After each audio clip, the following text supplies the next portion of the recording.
اسلام اور ہندوازم میں یکسانیت، اور ثابت کیا ہے کہ ہندوازم میں بھی لکھا ہے کہ آپ صرف ایک ایشور کی عبادت کرنا چاہیے، جتنے رشی آنے والے ان میں ماننا چاہیے، اور محمد صلی اللہ علیہ وسلم میں بھی۔ تو آپ کو اگر قرآن اور ویدا پہ عمل کرنا چاہیے جو یکساں ہے، آپ کو ایک خدا میں ماننا پڑے گا اور آخری پیغمبر محمد صلی اللہ علیہ وسلم پر۔ آپ کا اور ایک سوال تھا کہ ہندی کیوں نہیں پڑھائی جاتی ہے، ہندی مسلم سکول میں کیوں نہیں پڑھائی جاتی ہے؟ کچھ سکول میں ہو سکتا ہے، لیکن میرے حساب سے اکثر سکول میں ہندوستان میں ہندی پڑھائی جاتی۔ جو سکول میں نے قائم کیا ہوں، اسلامک انٹرنیشنل سکول، اس میں بھی ہندی پڑھائی جاتی ہے، نہ ہندی مراٹھی بھی، جو ہمارے اسٹیٹ لینگویج ہے، ہم پڑھاتے ہیں، زور دیتے ہیں انگریزی اور عربی پر۔ نمبر 1 انگریزی عربی، پھر اردو، ہندی، مراٹھی، آگے چل کے سنسکرت بھی سکھائیں گے، سنسکرت بھی، تاکہ ہندوستانی لوگ جتنے مذاہب اس دیش میں ہیں اس کو سمجھے۔ میں گورنمنٹ سے کہتا ہوں کہ ہندوستان میں سنسکرت عام کرو، سنسکرت عام کریں گے تو لوگ ویدا پڑھیں گے، پڑھنے کے بعد حق کے طرف آئیں گے اور ہندو مسلم ایک ہو جائیں گے۔ ہندی تو چھوڑو، سنسکرت، کیونکہ وید سنسکرت میں، ہندی میں نہیں ہے، ہندو کی زبان ہے سنسکرت۔ اور میں نے تقریر کی ہے ہندوازم اور اسلام میں یکسانیت، لیکن عام ہندو اپنی مذہبی کتاب پڑھا ہی نہیں تو کیا جانے گا؟ تو میں سنسکرت کوٹ کرتا ہوں، پھر ترجمہ کرتا ہوں اور کہتا ہوں کہ آپ کو اگر لگتا ہے کہ میں کچھ غلط کہہ رہا ہوں، ریفرنسز دیتا ہوں میں۔ آپ کا آخری سوال تھا کہ اسلام میں دیش بھکتی کے بارے میں کیا کہا گیا ہے۔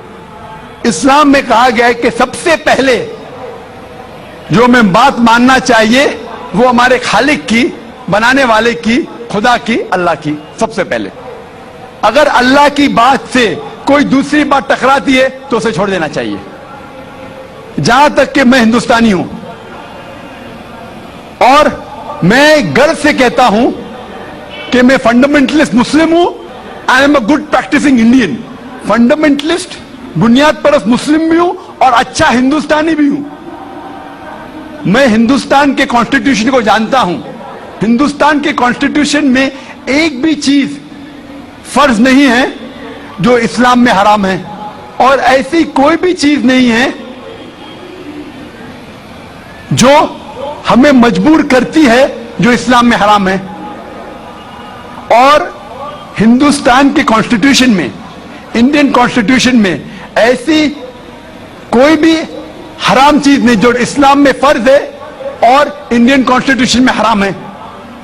تو میں دونوں کو ساتھ میں لے کے چلتا ہوں، لیکن اگر ٹکراؤ ہوگا، میرے حساب سے I can be a very good Muslim and a good Indian, میں اچھا مسلمان بھی ہوں اور اچھا ہندوستانی بھی ہوں، لیکن اگر آگے چل کے، ابھی تو کوئی ٹکراؤ نہیں ہے، لیکن اگر آپ ایسے دیش میں ہیں جو دیش کا قانون اپنے خالق کے قانون سے ٹکراتا ہے، تو خالق کا قانون اونچا ہے، خالق کا قانون اونچا ہے، خدا کا قانون اونچا ہے، اللہ کا قانون اونچا ہے، پھر آتا ہے دیش۔ دیش نے ہمیں، ٹھیک ہے، یہ دیش میں ہم جیتے ہیں، دیش ہمارے لیے فیسلٹیز دیتا ہے، لیکن ہمیں جان کس نے دی؟ دیش نے یا خالق نے؟ خدا نے دی۔ یہ ہوا جو ہے، یہ ہوا کے بنا 5 منٹ بھی آپ زندہ نہیں رہ پائیں گے۔ کتنا؟ 5 منٹ بھی نہیں زندہ رہ پائیں گے۔ کس نے دی؟ دیش نے یا اللہ نے؟ خدا نے۔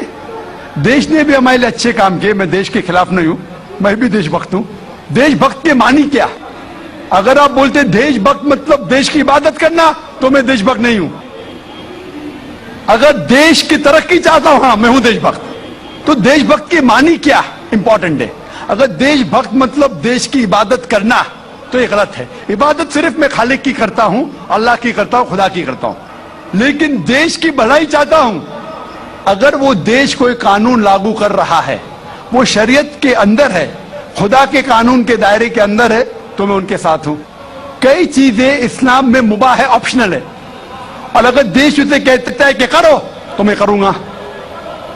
لیکن اگر کوئی دیش، چاہے وہ امریکہ ہو یا UK ہو، وہاں کا قانون اگر اسلام کے خلاف ہے تو میں اس دیش کے قانون کے خلاف جاؤں گا, کیونکہ میں سب سے پہلے محبت کرتا ہوں خالق سے, خدا سے, اللہ سے, پھر اپنے دیش سے. تو جہاں تک کہ دیش کا قانون خالق کے قانون سے نہیں ٹکراتا ہے, ہمیں اس قانون پہ عمل کرنا چاہیے. اور میرے نظریے سے ایک بھی ہندوستان کا قانون مجھے مجبور نہیں کرتا اسلام کے خلاف. اسی لیے میں کہتا ہوں I am a very good practising Muslim, fundamentalist Muslim, at the same time a very good practising Indian. Hope that answers the question.